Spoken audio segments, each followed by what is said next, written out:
This is a talisman. So what's the difference between a talisman, an amulet, and a charm?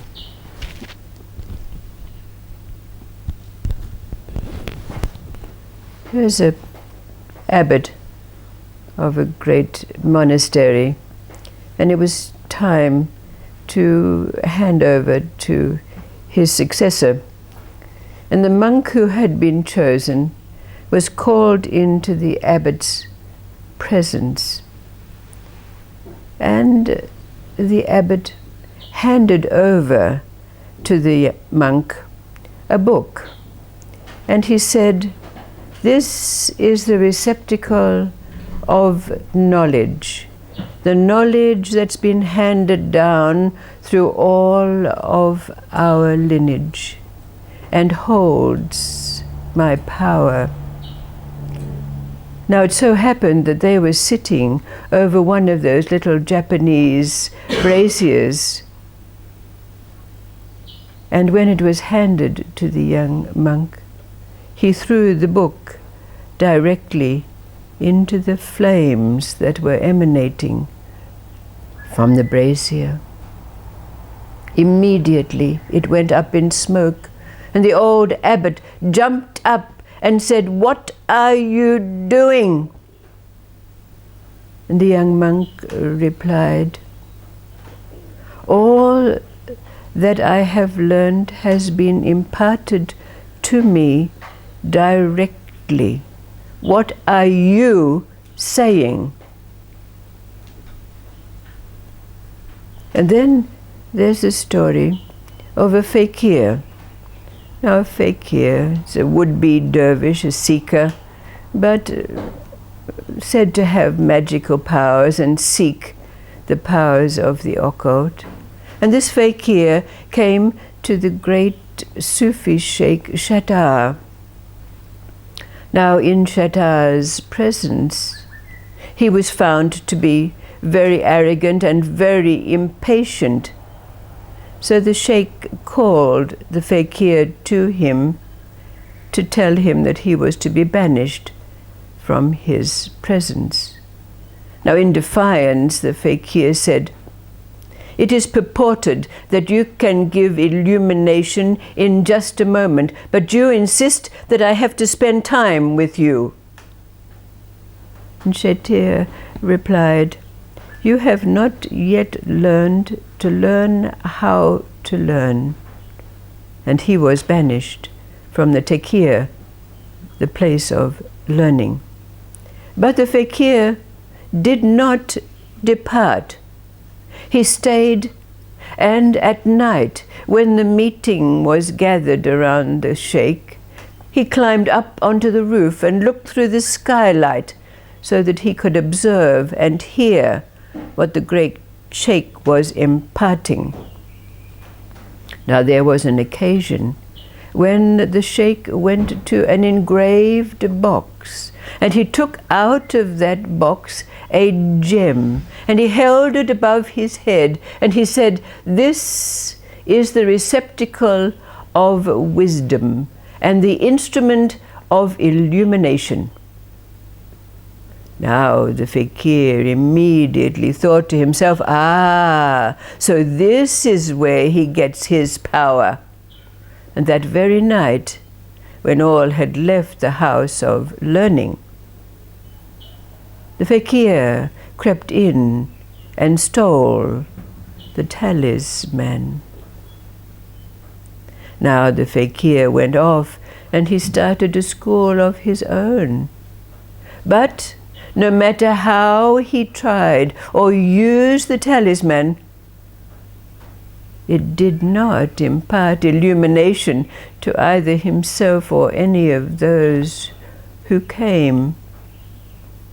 One night, when the Fakir was sitting pondering on this, Sheikh Shatar appeared before him.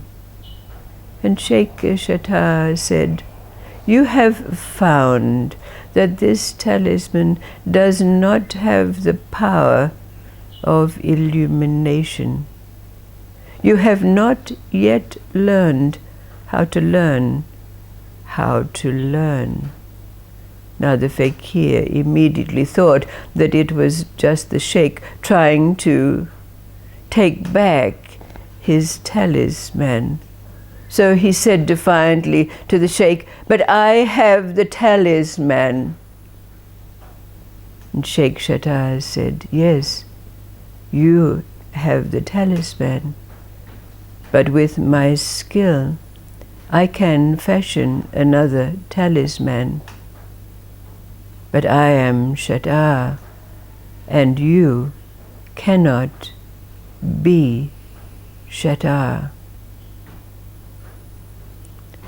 The Sheikh disappeared from the Fakir's view, but he continued to attempt to use the talisman, as has happened throughout all of the ages. Those who believe that such have the power of change and illumination.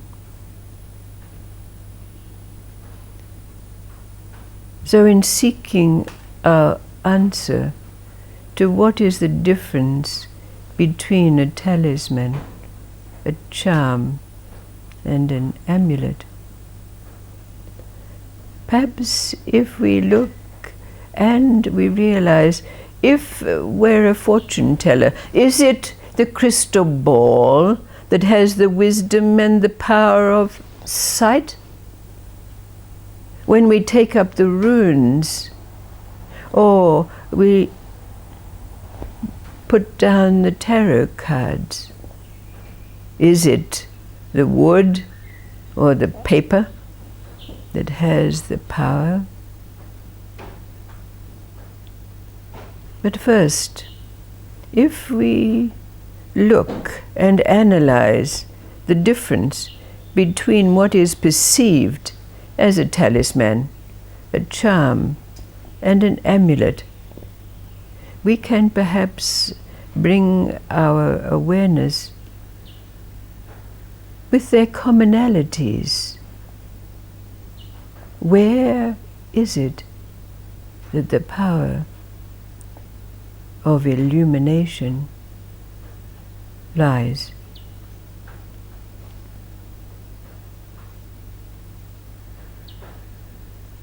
What is this difference that you might perceive between a talisman such as this,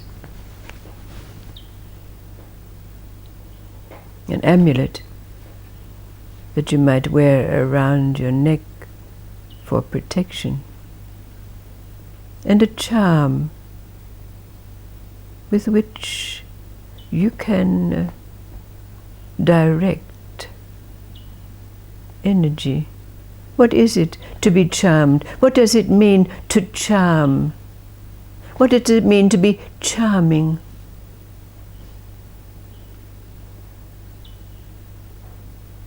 If we look and understand the differences between these three, it has the possibility to bring us to a place of awareness as to where the power of understanding, sight, wisdom, knowledge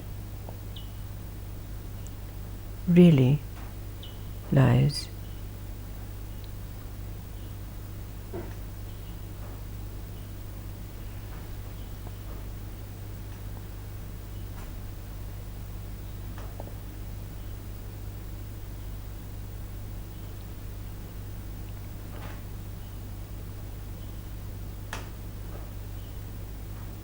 What do you perceive this to be? What does it mean when it's placed around the neck?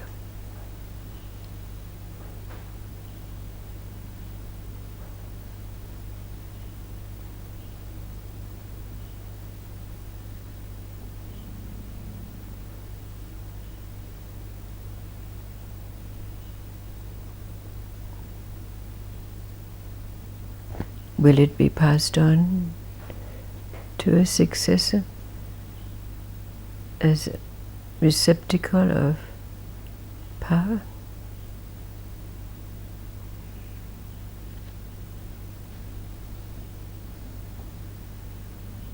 What does it mean?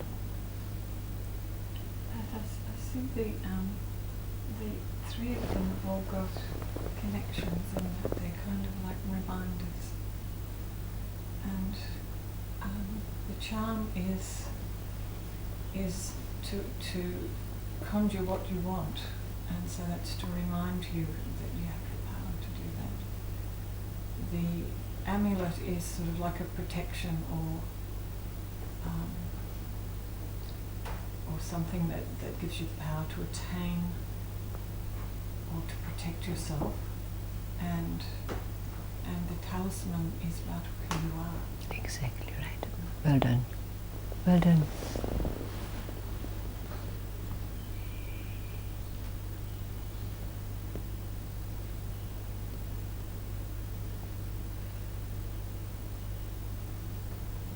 So if we use these subtle things in our day-to-day, perhaps the question can be asked, what do we use to make the statement about our knowing of who we are?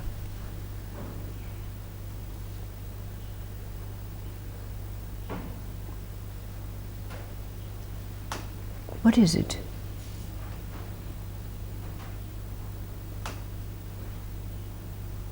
Of course, we know it's got to do with these things. And we have an aura about us that others can feel and some can even recognize. But what is it that is that absolute knowing of knowing who we are that cannot be put into words?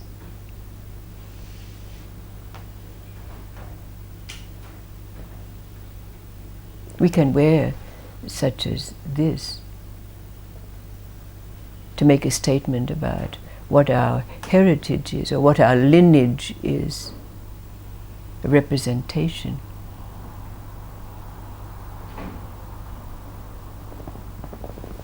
And what's necessary before it has power?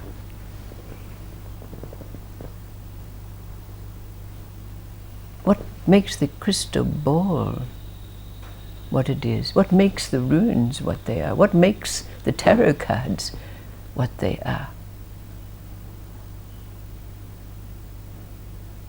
Why do they work when we know it's not in the paper, the wood, or the silk? Because it's a human connection. Human connection, yes. Through the instrument of our mind, isn't it? That's imparted. So that leads us into our next endeavor, whatever that might be. But not this Sunday, because I'm taking a day off and you're telling stories.